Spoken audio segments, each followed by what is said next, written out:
Com a Expo Cannabis São Paulo chegando, vamos traçar hoje um panorama claro sobre o canabidiol, CBD. Quando pode ajudar, como usar com segurança e o que é mito. Quem explica para a gente é a doutora Milena Tavares, médica integrativa, pesquisadora em medicina canabinoide. Doutora Milena, bom dia, seja bem-vinda à Rádio Antena 1, viu? Bom dia, querida. Vamos Tudo bom? começar pelo básico? Vamos começar pelo básico. O que é o canabidiol? De onde ele vem? Como é que ele age no corpo e quais situações ele costuma ser indicado, doutora? Nossa, esse básico foi bem Foi complexo. com tudo, né?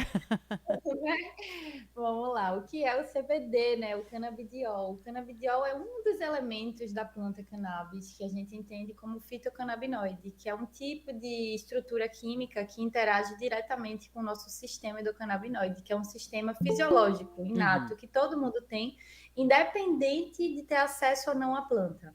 Mas a gente descobriu esse sistema, que é o sistema endocannabinoide, através da planta. Quando a gente colocou o THC dentro do nosso corpo, a gente descobriu esse sistema. E a partir desse encontro com esse sistema, a gente percebeu que a cannabis tinha esses componentes que a gente chama de fitocannabinoides, que são moléculas que têm ação direta nesse sistema, né? E a principal função, né, dos fitocannabinoides nesse sistema e do próprio sistema endocannabinoide é de trazer o que a gente chama de homeostase, que é o estado de equilíbrio celular. Uhum. Então, a principal função é fazer com que a nossa célula se comunique bem com o espaço externo em que ela está imersa. Isso pode ser na relação entre uma célula e outra célula, a célula e todo o ambiente ali que ela está inserido, a célula com outro sistema que ela Sim. está envolvida, né?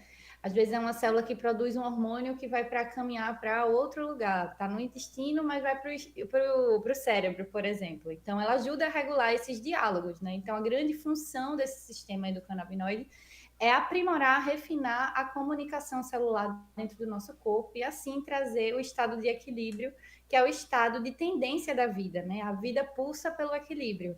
E esse equilíbrio a nível celular, ele é maestrado por esse sistema, que é o sistema endocannabinoide. E aí a cannabis ela entra com essas ferramentas que são os fitocannabinoides, que tem o CBD, tem o THC, tem o CBG, tem o CBN, tem inúmeros fitocannabinoides que vão agir de forma direta ou indiretamente nesse sistema. Agora, quando a gente fala em que situações ele costuma ser indicado, me lembrei de um episódio de Aham. crianças autistas.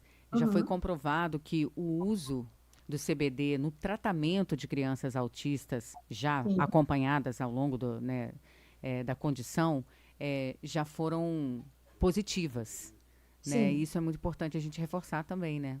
Com certeza, não só na questão do autismo, né, mas a questão de pessoas que convivem com estados convulsivos, ou a própria questão de saúde mental, como ansiedade e depressão, que em alguns países já está sendo usado como primeira linha de escolha, de tratamento mesmo, para cuidar dessas condições. A gente tem muitas evidências científicas, na verdade, né? A Expo vai poder levar um pouquinho dessas evidências Sim. também.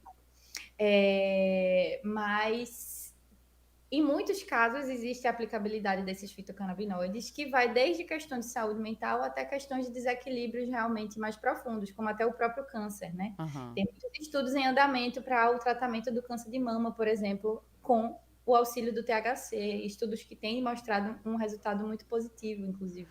Doutora Milena, em termos de pesquisa, de ciência, de estudo, você acha que o Brasil está caminhando junto com outros países desenvolvidos em termos de descoberta, de usar, de falar, olha, funciona, tem mais evidência hoje nesse caso?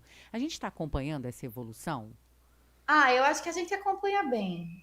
Eu não acho que é justo dizer que não, sabe? Acho que poderia ser melhor, sempre pode, né? Mas para a gente realmente avançar nos estudos, a gente precisa desses incentivos, né? Que sejam de ONG, sejam da própria indústria farmacêutica, dos próprios produtores do óleo, porque exige toda uma metodologia e uma estrutura mesmo física para que a gente consiga realizar dentro dos padrões biomédicos esse tipo de pesquisa. Mas existem outros tipos de evidência que não são essas tão valorizadas pela biomedicina, que é a evidência que a gente chama de vida real, né? Que são as coletas das pessoas que já fazem uso da cannabis como ferramenta terapêutica e a análise dessas pessoas que elas acompanham. Então, a partir da experiência com o próprio paciente, a gente também consegue tirar algumas evidências, né? Até porque a gente precisa entender o que Sim. é evidência científica. Porque a evidência é a gente ter uma hipótese, a gente testa essa hipótese e a gente observa o resultado disso e chega ali a partir de uma conclusão.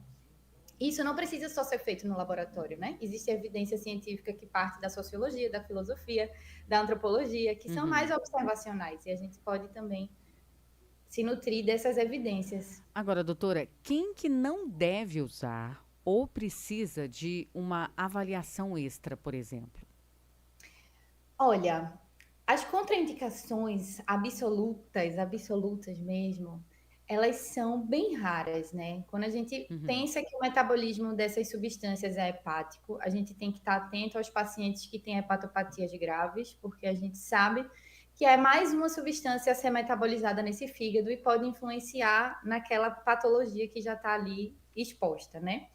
As pacientes que estão gestantes e amamentando, a gente não tem um nível de evidência que assegure uma segurança mesmo para o processo gestacional ou para a própria amamentação do bebê, mas não é uma contraindicação absoluta. Tem mulheres que eu acompanho que já fazem o uso do óleo e não conseguiram ficar sem o óleo nesse processo de gestar e amamentar, e aí a gente vai dosando e vai a partir da ótica da redução de danos, né?